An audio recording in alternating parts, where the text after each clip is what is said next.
Pada kesempatan ini kita akan melihat bagaimana Magnus Carlsen memainkan perpaduan taktik antara attraction dan pertukaran pengorbanan. Game ini terjadi pada babak 16 besar Champion Chess Tour Chess Abels Masters 2025. Lawan Magnus adalah Andrei Esipenko. Permainan dimulai dengan D4, kuda F6, C4, E6. Magnus mempersiapkan Nimzo Indian Defense. Andrei Esipenko membawa kuda ke petak C3, membiarkan Magnus bermain Nimzo Indian. Merespon hal ini, Esipenko memilih varian kuda F3, lalu Magnus mendorong B6. Setelah E3, gajah fianchetto, dan gajah D3. Magnus Carlsen rokade, begitupun dengan Esipenko. Setelah itu, Magnus mulai menantang pion center. Esipenko menjawab dengan kuda A4, lalu pertukaran pion terjadi. Pion makan pion, dan Magnus menukar gajah fianchetto. Seperti biasa, Magnus adalah seorang pecatur dengan tipe ending yang sangat kuat. Oleh karena itu, dia sangat suka dengan permainan sederhana. Dengan pertukaran ini, Magnus tentu saja ingin ending segera terjadi. Esipenko kemudian mengambil gajah, benteng terancam. Olehnya itu, kuda C6, ancaman pada pion. Lalu, gajah menjaga pion. Setelah itu, Magnus mendorong E5. Esipenko mengusir gajah, dan pion makan pion. Gajah lari, gajah juga mundur. Selanjutnya, Esipenko mendorong B4, memulai serangan pada sayap menteri. Dan Magnus membawa benteng ke petak E8. Benteng F ke petak E1, gajah mundur menantang pertukaran benteng. Akan tetapi, Esipenko menolak menukar benteng.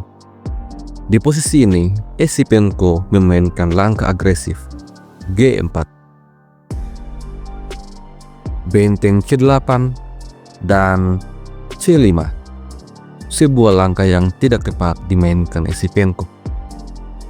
Magnus menukar pion, dan Esipenko lagi-lagi bermain agresif.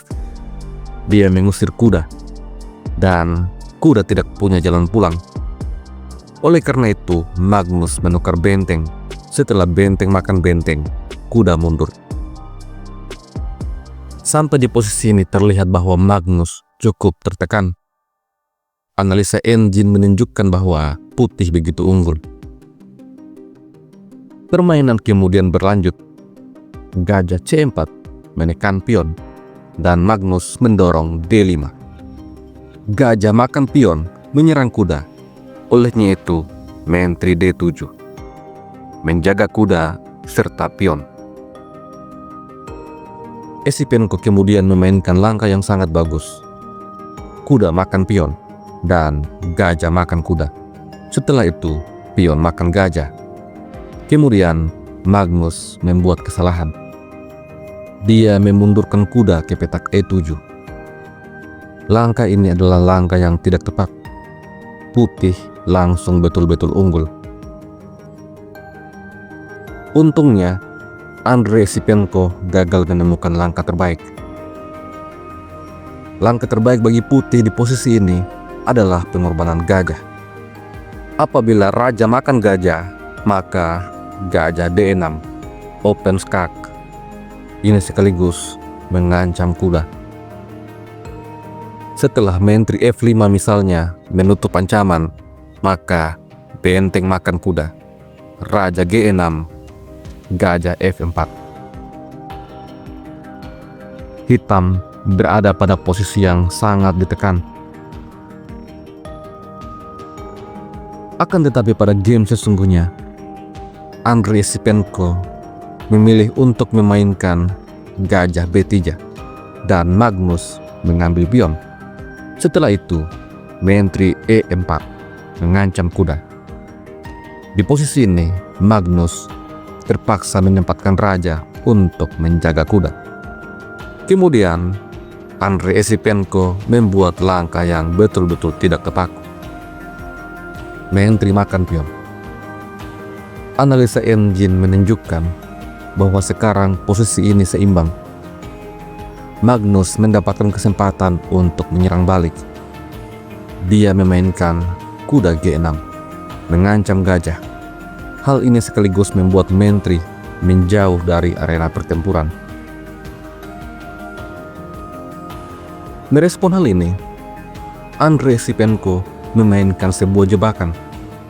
Dia mendorong H3 dengan sengaja memberikan Magnus gajah gratis. Apabila kuda makan gajah, maka Menteri H8 skakmat akan terjadi. Tentu saja Magnus tidak ceroboh. Di posisi ini, Magnus memilih memainkan benteng C3, menyerang gajah dan juga pion. Di posisi ini, Andrei Sipenko mengorbankan gajahnya, membiarkan pion atau Menteri untuk makan gajah. Tentu saja, Magnus tidak mengambil dengan Menteri, dan di posisi ini, Magnus membuat kesalahan karena dia mengambil gajah dengan pion, membiarkan Menteri makan kuda dan Menteri putih kembali aktif. Analisa engine menunjukkan bahwa putih berada pada posisi yang lebih unggul. Di posisi ini, Magnus Carlsen mengadu Menteri dan juga menyerang gajah. Tetapi Sipenko punya langkah Menteri mundur E4, menjaga gajah sekaligus menyerang pion. Magnus kemudian mengambil pion H. Lalu Sipenko membuat kesalahan karena mengambil pion. Ini menyebabkan Menteri bisa naik ke petak F5, persiapan masuk menyerang raja. Andrei Sipenko kemudian langsung menutup ancaman itu dengan gajah mundur G3. Posisi ini kembali seimbang. Magnus mengambil pion. Dengan langkah ini, Magnus Carlsen memberikan pion E untuk putih. Meskipun tertinggal satu pion, Sipenko tidak terburu-buru untuk mengambil pion E.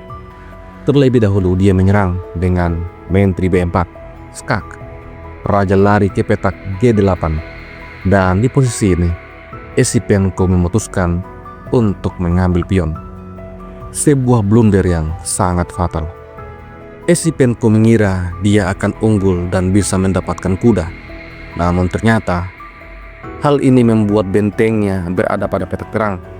Dan di posisi ini, Magnus memainkan taktik pertukaran pengorbanan benteng makan gajah. Sipenko akhirnya menyerah. Jika pion makan benteng, maka Menteri makan pion, skak. Raja hanya bisa lari ke petak terang, dan kemanapun raja lari, maka Menteri H3, benteng terancam. Raja juga terancam. Tentu saja benteng akan hilang. Dan apabila raja lari ke F1 misalnya, maka benteng akan terus menyerang. Raja E2, Menteri H5. Dan apabila raja naik ke petak E3, maka Menteri H3. Bagaimanapun juga putih sudah tidak bisa menang.